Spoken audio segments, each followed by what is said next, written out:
राज्यात अवकाळी पावसानं पिकांचं नुकसान, लासलगाव बाजार समितीत कांद्यांचे भाव उतरले आणि कोल्हापुरी गुळाला मिळणार राष्ट्रीय मानक। नमस्कार, आता पाहूया सविस्तर वृत्त। राज्यात लहर चक्रीवादळाच्या परिणामामुळे झालेल्या अवकाळी पावसानं पिकांचं नुकसान झालं आहे। गेल्या आठवड्यात बंगालच्या उपसागरात निर्माण झालेल्या हेलन या चक्रीवादळामुळे महाराष्ट्रावर कमी दाबाचा पट्टा निर्माण झाला आणि त्याच्या परिणामी राज्यात विदर्भाचा अपवाद वगळता अनेक ठिकाणी अवकाळी पावसानं हजेरी लावली। ऐन नोव्हेंबर महिन्यात पाऊस आल्यामुळे थंडी गायब झाली असून ढगाळ हवामान आणि पावसाचा पिकांना फटका बसला आहे। औरंगाबाद जिल्ह्यात मोसंबीच्या बागांना पावसाचा तडाखा बसल्यानं उत्पादक शेतकऱ्यांचं नुकसान झालं आहे। सोलापूर, नाशिक जिल्ह्यांतही कांदा काढणीच्या कामात गुंतलेल्या शेतकऱ्यांना अवेळी पावसाचा त्रास सहन करावा लागला। येत्या 2 दिवसात राज्यात ढगाळ हवामान राहणार असून काही ठिकाणी पाऊस पडण्याची शक्यता हवामान खात्यानं वर्तवली आहे। कांद्याची सर्वात मोठी बाजारपेठ असलेल्या लासलगाव बाजार समितीत कांद्याचे भाव उतरले असून यंदाच्या हंगामातील सर्वात कमी म्हणजे 2100 रुपये प्रति क्विंटल भावाची नोंद सोमवारी झाली। हे भाव गेल्या आठवड्याच्या तुलनेत 16% कमी झाले आहेत। किरकोळ बाजारात कांद्याचा भाव 30 रुपये प्रति किलोवरून 25 रुपयांपर्यंत खाली उतरला आहे। मध्यम प्रतीचा कांदा 20 रुपये किलो भावाने उपलब्ध होत आहे। बाजार समितीच्या सूत्रांनी दिलेल्या माहितीनुसार गेल्या 3 आठवड्यात कांद्याचे भाव 58% कमी झाले आहेत। 8 नोव्हेंबरला कांद्याचा भाव 5000 रुपये प्रति क्विंटल होता। मात्र खरीपातील नव्या कांद्याची आवक व्हायला सुरुवात झाल्यानंतर भाव गडगडले आहेत।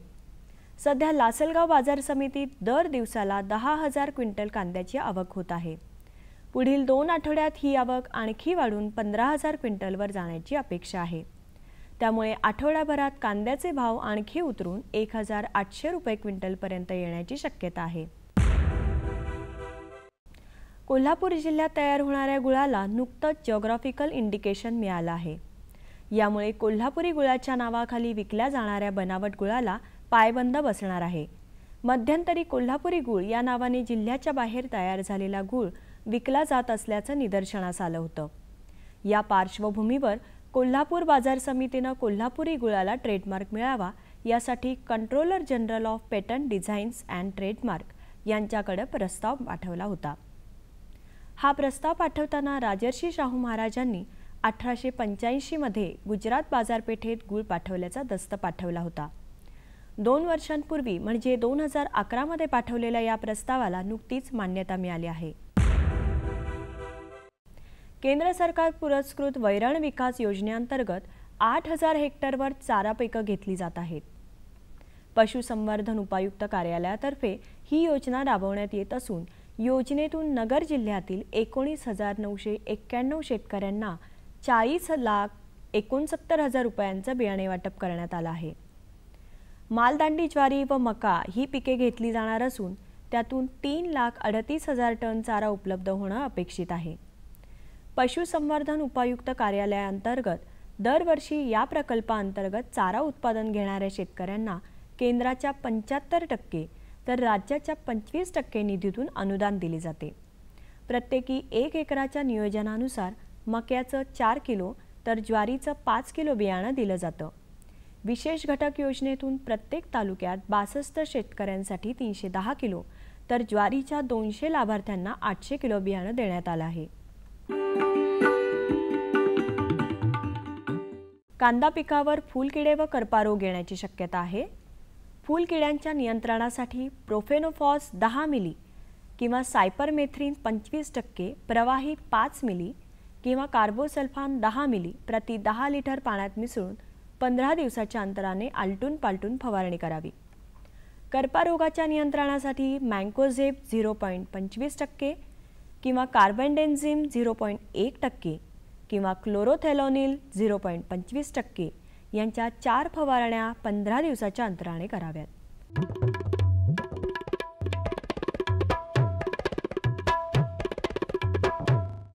आता बघूया सांगली कृषी उत्पन्न बाजार समितीचे काही बाजारभाव प्रति क्विंटलचे। बाजरी कमाल 1800 रुपये प्रति क्विंटल तर किमान 1250 रुपये प्रति क्विंटल। गहू कमाल 2500 किमान 1500, ज्वारी कमाल 2500, किमान 1500. मटकी कमाल 7000, किमान 5100. सोयाबीन कमाल 3600, किमान 3200. गूळ कमाल 3300, किमान 2450. हळद कमाल 7050 आणि किमान 4000. आणि लाल मिरची कमाल 9000 रुपये प्रति क्विंटल आणि किमान 7000 रुपये प्रति क्विंटल. कृषी बाजारभाव विषयक अधिक माहितीसाठी www.agmarknet.nic.in किंवा www.msamb.com या संकेतस्थळाला भेट द्या.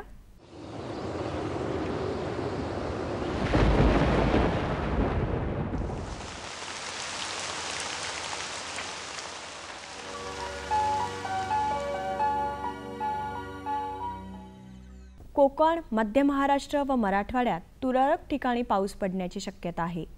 विदर्भात हवामान मुख्यतः कोरडे राहील. राज्यातील काही प्रमुख शहरांचे तापमान अंश सेल्सिअसमध्ये पुढील प्रमाणे. मुंबई कमाल 34 अंश सेल्सिअस, किमान 24 अंश सेल्सिअस. पुणे कमाल 29, किमान 19. नागपूर कमाल 31, किमान 15. नाशिक कमाल 30, किमान 20. औरंगाबाद कमाल 30, किमान 21. कोल्हापूर कमाल 31, किमान 20. सांगली कमाल 30, किमान 21. सातारा कमाल 29, किमान 19. आणि सोलापूर कमाल 30 अंश सेल्सिअस आणि किमान 22 अंश सेल्सिअस राहण्याची शक्यता आहे. हवामान विषयक अधिक माहितीसाठी भारतीय हवामान विभागाच्या www.imd.gov.in या संकेतस्थळाला भेट द्या. या होत्या आजच्या कृषी वार्ता. पुन्हा भेटूया पुढील भागात. तोपर्यंत नमस्कार.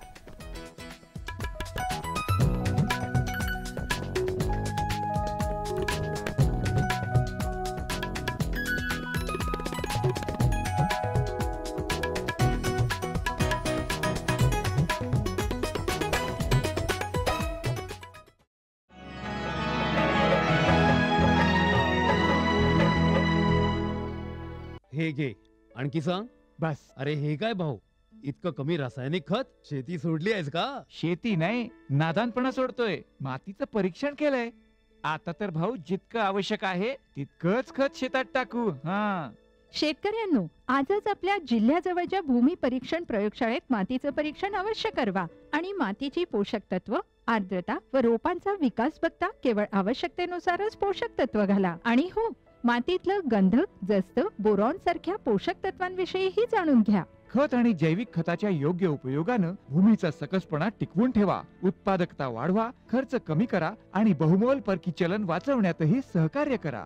आणि हो, मंदगतीनं नायट्रोजन उपलब्ध करून देणारी खतं जसं कडुलिंबयुक्त युरियाला प्राधान्य द्या आणि युरियाचा पानांवर शिडकाव करा. अरे वा, तू तर खरोखरी समजूतदार झालास रे. आणखी माहितीसाठी संपर्क करा जिल्हा कृषी अधिकारी किंवा शेतकरी कॉल सेंटर.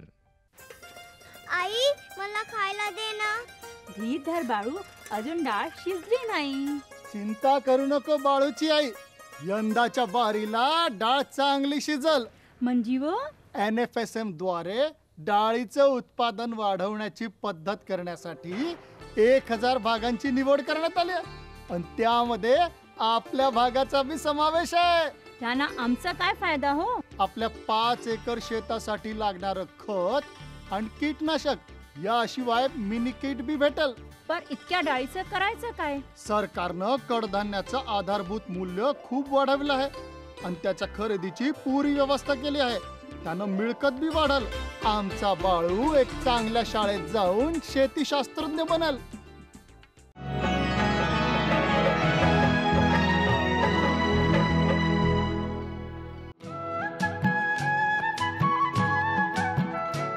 भारत हा कृषीप्रधान देश आहे. सद्यस्थितीत मात्र हवामान आणि पावसाच्या लहरीपणामुळे दिवसेंदिवस शेती करणं अवघड होत चाललं आहे. अशा परिस्थितीत शेतकऱ्यांना मार्गदर्शन करणे तसेच आजच्या हवामान परिस्थितीत तग धरतील आणि अधिकाधिक फायदेशीर ठरतील असे वाण तयार करण्याचे महत्त्वाचे काम राज्यातील कृषी विद्यापीठांमध्ये नेहमीच चालू असते.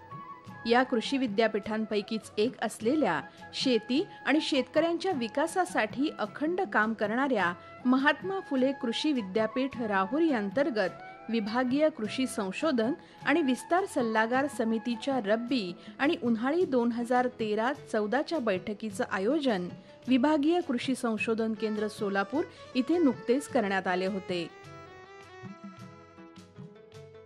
या बैठकीच्या प्रारंभी शिवार फेरीचं आयोजन करण्यात आलं होतं.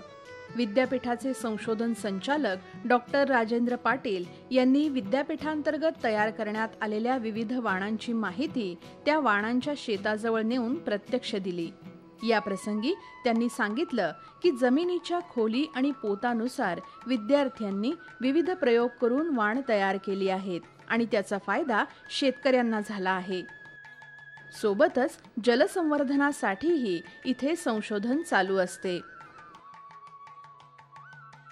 विद्यापीठाचे हे विभागीय संशोधन केंद्र गेली 75 वर्ष कोरडवाहू पिकांवर संशोधन करत आहे. ज्वारी, तूर, करडई यासारख्या पिकांच्या सुधारित वाणांच्या निर्मितीमध्ये या केंद्राचा मोलाचा वाटा आहे. विभागीय कृषी संशोधन व विस्तार सल्लागार समितीच्या बैठकीची सुरुवात उपस्थित मान्यवरांच्या हस्ते महात्मा फुलेंच्या प्रतिमेला पुष्पहार अर्पण करून तसेच दीपप्रज्वलनाने करण्यात आली. विद्यापीठाचे सहयोगी संशोधन संचालक डॉक्टर विठ्ठल शेंडे यांनी उपस्थितांचे स्वागत आणि बैठकीचे प्रास्ताविक केले. आजची सर ही बैठक आपण आपल्या सर्वांना ज्ञात आहे की आपण ही ZRC म्हणतो, हिला आपण कृषी संशोधन विस्तार सल्लागार समितीची बैठक वर्षातनं 2 वेळेस घेतो. एक खरीप हंगामामध्ये खरीप हंगाम सुरू होण्यापूर्वी आणि दुसरी बैठक ही रब्बी हंगाम आणि उन्हाळी हंगाम सुरू होण्यापूर्वी आपण ह्या घेत असतो. त्याचा मुख्य उद्देश म्हणजे विद्यापीठाने जे संशोधन केलेलं आहे त्यामध्ये नवीन विकसित केलेले वाण असतील, नवीन रिकमेंडेशन असतील, हे संशोधन आपण विद्यापीठाच्या आणि कृषी विभागाच्या माध्यमातून आपणाला शेतकऱ्यांपर्यंत पोहोचवण्याच्या दृष्टीने ही बैठक अतिशय महत्त्वाची आहे. उपस्थित मान्यवरांचा सत्कार या प्रसंगी करण्यात आला. विद्यापीठाचे कुलगुरू डॉक्टर तुकाराम मोरे यांचा सत्कार डॉक्टर राजेंद्र पाटील यांच्या हस्ते करण्यात आला. पुणे विभागाचे सहसंचालक डॉक्टर कैलास मोते यांचा सत्कार डॉक्टर जनार्दन कदम यांनी केला. संशोधन संचालक डॉक्टर राजेंद्र पाटील यांचा सत्कार डॉक्टर जनार्दन कदम यांनी केला.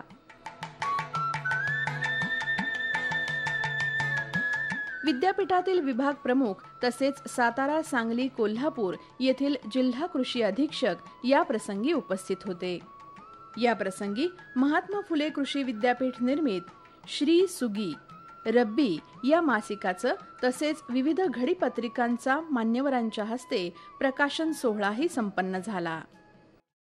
या प्रसंगी राहुरी विद्यापीठाचे कृषी विस्तार प्राध्यापक डॉक्टर गोरक्ष ससाणे यांनी कार्यवाही अहवालाचं सादरीकरण केलं.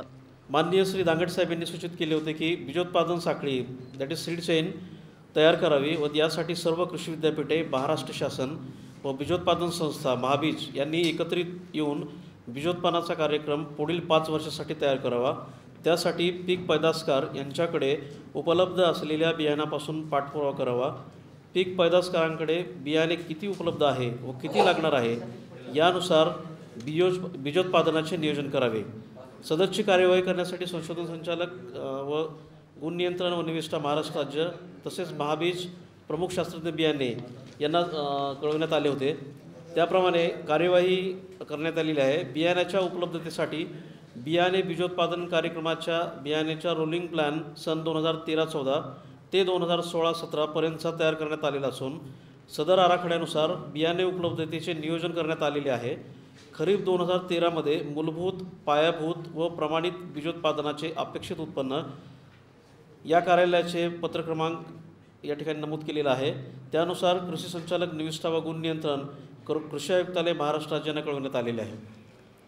त्यानंतर पुढचा निर्णय असा होता, एखाद्या पिकाचा वाण प्रसारित केल्यानंतर त्याच्या नोटिफिकेशनसाठी सर्वसाधारणपणे 2 ते 3 वर्षाचा कालावधी लागतो. त्यामुळे संबंधित वाणाचे बीजोत्पादन घेण्यामध्ये तांत्रिक अडचणी निर्माण होतात व सदरचा वाण लगेच पुरवठा करणे शक्य होत नाही. त्यामुळे वाण पूर्व प्रसारित झाल्यावर वाणाचे बीजोत्पादन घेण्यास सुरुवात करावी असा निर्णय घेण्यात आला होता. याबाबतची कार्यवाही माननीय संशोधन संचालक महात्मा फुले कृषी विद्यापीठ राहुरी यांना सांगितले होते. यासंबंधीची कार्यवाही सध्या चालू आहे. महात्मा फुले कृषी विद्यापीठाने सन 2013 मध्ये प्रसारित केलेल्या वाण, यंत्रे व शिफारसी याविषयी डॉक्टर राजेंद्र पाटील यांनी सादरीकरण केलं. मागच्या वर्षी आपण एकूण 7 वाण प्रसारित केले होते, 3 कृषी यंत्रे प्रसारित केलेली होती आणि 67 संशोधन शिफारशी दिलेल्या होत्या. त्यामधल्या खरीपातले ज्या शिफारशी होत्या त्या आपल्या खरीपातल्या हंगामामध्ये सांगितलेल्या आहेत. त्यामध्ये आता आपण फक्त रब्बी आणि उन्हाळी हंगामातल्या शिफारशी पाहूयात. त्यातला हा सोयाबीनचा वाण हा होता की हा तांबेरा रोगामध्ये सहनशील असणारा होता, खरीपासाठी होता. दुसरा जो अग्रणी होता हा मात्र रेजिस्टंट प्रतिकारक होता तांबेरा रोगास, कारण तांबेरा रोग हा सोयाबीनमध्ये कोल्हापूर, सांगली, सातारा ह्या भागामध्ये येत आहे आणि त्यासाठी डिसीज रेजिस्टन्स म्हणून आपण हे 2 सोयाबीनचे वाण दिले. त्याचं सीड प्रोडक्शन आहे, ह्याचं आपण घेण्यासाठी शासनाला सांगितलेलं आहे आणि ह्याचाही सीड प्लॅनिंगमध्ये सर्व शासकीय अधिकाऱ्यांनी ह्याचा विचार करावा. भुईमुगासाठी आपल्याकडे व्हरायटी फार कमी होत्या. पाठीमागे आपण उन्नती हे केली होती, परंतु हे पश्चिम महाराष्ट्रामध्ये खरीप हंगामासाठी निमपासऱ्या वाण हा आपण एक नवीन प्रसारित केलेला आहे. करडई, जर आपला कोरडवाहू भागासाठी जर विचार केला तर करडई हे सर्वात महत्त्वाचं पीक आहे आणि ह्याच्यामधलं क्षेत्र हे झपाट्याने कमी होत आहे. आपण भीमा, कुसुमा ह्या व्हरायटी दिल्या होत्या. ह्यानंतर आपली एक 778 नावाची व्हरायटी फार प्रचलित होती. म्हणजे ज्यांनी सफोला तेल तयार केलं ती मोरेगा कंपनी, त्यांनीही आपली 778 ही व्हरायटी सर्वात हार्डी व्हरायटी आहे असं सांगितलेलं आहे. आणि आता त्याच्या जोडीलाच आम्ही फुले चंद्रभागा 748 ही नवीन व्हरायटी देतो आहे. आणि ह्या व्हरायटीचं वैशिष्ट्य आहे की आम्ही आता ड्रीप इरिगेशनवर ह्याचे प्रयोग घेतलेले आता तुम्ही फील्ड एक्सपेरिमेंटमध्ये पाहिलेले असतील. ही बागायतीसाठी सुद्धा रिस्पॉन्स देणारी व्हरायटी आहे. जिरायत आणि बागायत ह्या दोन्हीसाठी आपल्याला ह्याचा विचार करता येईल. बहुपीक टोकन यंत्र म्हणजे सीड ड्रिल हा आपण ट्रॅक्टरसाठी तयार केला होता, पण ह्याची उपयुक्तता कोरडवाहू शेतीसाठी अधिक असल्यामुळं आपण हा 1 आणि 3 नंबरचं म्हणजे जे आपले लहान ट्रॅक्टर आलेले आहेत त्यासाठी, तसंच पॉवर टिलरसाठी असे सीड ड्रिल आपण तयार केलेले आहेत. त्याच्यापासून जर तुम्ही फाळ लावलं तर ह्याच्यामधूनही तुम्हाला सरीवरंब्या होऊ शकतात आणि तुमचं सॉईल कन्झर्वेशन शक्य आहे. आणि plant to plant and row to room, जे आज मेकॅनायझेशन आहे, लेबर मिळत नाही आहेत, बैलं कमी होत आहेत, त्यामुळं मेकॅनायझेशनमध्ये हे 3 यंत्र शासनाने मोठ्या प्रमाणावर निर्मिती करण्यासाठी मनावर घ्यावं.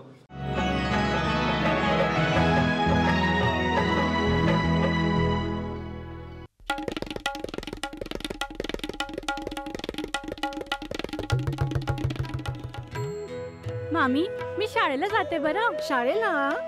अगं पण लग्नाच्या वक्ताला तू शिकलेली आहेस म्हणून सांगितलं होतं की. अव मामी, फार्म स्कूलला जातीये शेतीच्या नव्या नव्या गोष्टी शिकाया. तुम्ही बी चला की. फार्म स्कूल, जिथे शेतकऱ्यांना पिकांचा उपज वाढवायच्या सर्व गोष्टी शिकवल्या जातात, जसं मातीच्या पोतानुसार कोणती खतं योग्य आहेत, कोणती बियाणं आणि गरजेनुसार कोणती कीटकनाशकं उत्तम आहेत. खर्च बेताचा, लाभ मोलाचा.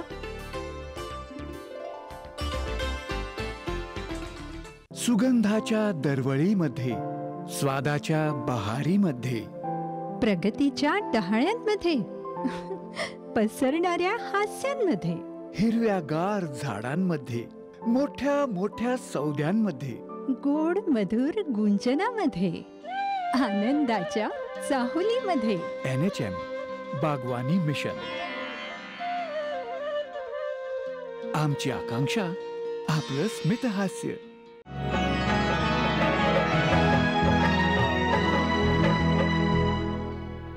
कृषी तंत्रज्ञानावर आधारित आद्य रेखा प्रात्यक्षिके, नवीन प्रसारित वाणांचा बीजोत्पादन कार्यक्रम आणि कृषी धोरणात्मक बाबी याविषयी कैलास मोते यांनी उपस्थितांशी संवाद साधला. हे रब्बी हंगाम 13-14चं क्षेत्र उत्पादन आम्ही यावर्षीचा जो काही पोषक वातावरण आपल्याला मिळालेलं आहे त्याचा एक फायदा घ्यावा म्हणून क्षेत्र उत्पादन आपण लक्ष्यांक थोडं वाढीव ठरवून दिलेले आहेत प्रत्येक जिल्ह्याने आहे. आणि त्याप्रमाणे खरीप ज्वारीचं आपण 30.90 लाख हेक्टर क्षेत्र असताना आपण यावर्षी 31.42 प्रपोज करून त्या दृष्टीने आपली वाटचाल सुरू आहे. गव्हामध्ये थोडं क्षेत्र घट होण्याची शक्यता आहे, मकामध्ये क्षेत्र वाढेल आणि हरभरामध्ये साधारणपणे 3 लाख हेक्टर क्षेत्र वाढ गृहीत धरून आणि प्रोडक्टिव्हिटी जी आपण कधीच 1 टनाच्या वर गेलेली नाही ती यावर्षी 1300 क्विंटलपर्यंत अपेक्षित करून आपली वाटचाल सुरू केलेली आहे. आता हे रब्बी ज्वारी जिल्हानिहाय क्षेत्र तिथे आपण पाहतोय की सोलापूर, अहमदनगर आणि पुणे हे 3 जिल्हे आहेत की ज्याचे 52% क्षेत्र हे 3 जिल्ह्यामध्ये विखुरलेलं आहे. एक आपण पाहतोय की 16,14,000 हेक्टर क्षेत्र या 3 जिल्ह्यामध्ये आहे. एकूण जे सरासरी क्षेत्र आहे राज्याचे 30 लाखपैकी 16,14,000 हेक्टर एकच या 3च जिल्ह्यात आहे 52%, आणि बाकीचे जवळपास 25 जिल्ह्यामध्ये 48% क्षेत्र आपलं विखुरलेलं आहे. गव्हाच्या बाबतीत सुद्धा राज्याचे जे सरासरी क्षेत्र पाहिलं तर 11,82,000 आहे. त्यापैकी 9 जिल्हे असे आहेत की ज्या ठिकाणी 54% क्षेत्र व्यापलेलं आहे आणि इतर 29 जिल्ह्यामध्ये 21 जिल्ह्यामध्ये साधारणपणे 46% क्षेत्र व्यापलेलं जिल्ह्याने आम्ही या ठिकाणी दर्शवलं. नेक्स्ट हरभराचं 13,07,000 हेक्टर हे आपलं सर्वसाधारण क्षेत्र आहे. याच्यातसुद्धा या विभागातले मला वाटतं 2 जिल्हे येत आहेत, परंतु 9 जिल्ह्यामध्ये 51% क्षेत्र व्यापलेलं आहे. तर आपल्याला जर समजा ठराविक जिल्ह्याला आपण जर लक्ष घातलं तर प्रोडक्टिव्हिटी एनहान्समेंट प्रोडक्शनसाठी आपल्याला हे अतिशय उपयुक्त ठरणार आहे. कार्यक्रमासाठी उपस्थितांचं शंका निरसन झाल्यावर कुलगुरू डॉक्टर मोरे यांनी मार्गदर्शनपर भाषण केलं. एक कुकुंबरमध्ये पीटर WI 2757 व्हरायटी काढलेल्या विस्कॉन्सिन युनिव्हर्सिटी 9 रोगांना बळी पडत नाही, 9 रोगांना. मग अशा व्हरायटी डेव्हलप त्या लोकांनी सुरुवात केली 45 वर्षापूर्वी, आपण आत्ता सुरुवात करायला लागलो आणि त्यामुळं क्रॉपिंग पॅटर्न चा स्टडी होणं अतिशय जरुरी आहे. प्रत्येक वेळी मांडला जातो साहेब हे, पण हे 3-4 पिकांनी 5-6 फ्लावर सोडले तर आपण अजून बाजूला जात नाही. त्याच्या पानवेली म्हणजे पान खाण्याचं असतं त्याच्यावरती लोकांनी संशोधन केलं, कारण त्याची आकारमान वाढतं त्याचं आणि यील्ड उत्पन्न जास्त येतं याच्यामध्ये. बाकी जी ग्रीन हाऊसेस किंवा हे स्ट्रक्चर केले, तुम्ही आसाम किंवा त्या नॉर्थ ईस्टर्नला गेला तर ग्रेप्सला रेन शेल्टर्स वापरले जातात, कारण त्या ठिकाणी पाऊस जास्त आहे म्हणून. मग आपण जर इस्रायलला गेला तर बनानाला ते करतात. बनानाला का करावं लागतं? हा ट्रॉपिकल क्रॉप आहे बनानाला, तिथं काय हाय विंड्स आहेत, ते सगळी पानं फाडतं ते, म्हणून ते त्याचं करतात. तर हे कॉपी पॅटर्न आपले सिस्टममध्ये बसला पाहिजे. आपल्या ह्या भागात येणारं पिकासाठी लागणारं त्यातली चांगली गोष्ट हे बघायला पाहिजे. हे पण हे रिसर्च निश्चित होणं गरजेचं आहे. महात्मा फुले कृषी विद्यापीठ तुम्हाला माहिती आहे इंडियामध्ये अग्रगण्य आहे. प्रश्न अनेक आहेत. आत्ता सध्या आमचं 70 पिकावरती काम सुरू आहे विद्यापीठाच्या प्रक्षेत्रावरती. 59 पिकाच्या नवीन जाती आम्ही दिलेल्या आहेत, 208 जाती दिलेल्या आहेत. बैठकीच्या शेवटी विभागीय संशोधन केंद्र सोलापूरचे सहयोगी संशोधन संचालक डॉक्टर जनार्दन कदम यांनी उपस्थितांचे आभार मानले. माननीय डॉक्टर तुकाराम मोरे साहेब कुलगुरू महात्मा फुले कृषी राहुरी हे अध्यक्ष म्हणून लाभलेले आहेत. त्यांनी शास्त्रज्ञ, कृषी खात्याचे अधिकारी व प्रगतशील शेतकरी यांना मोलाचे मार्गदर्शन केलेले आहे. त्याबद्दल मी विभागीय कृषी संशोधन केंद्र सोलापूर यांच्यातर्फे मनपूर्वक आभार मानतो. महात्मा फुले कृषी विद्यापीठ राहुरी अंतर्गत विभागीय कृषी संशोधन व विस्तार सल्लागार समितीची बैठक शेती विकासाला नवी दिशा देत संपन्न झाली.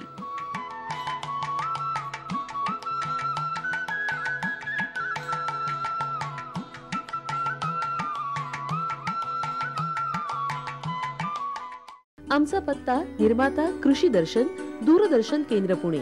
आमचे ईमेल ID असे आहे ddkpuneKrishi@hotmail.com आणि ddkpuneKrishi@rediffmail.com.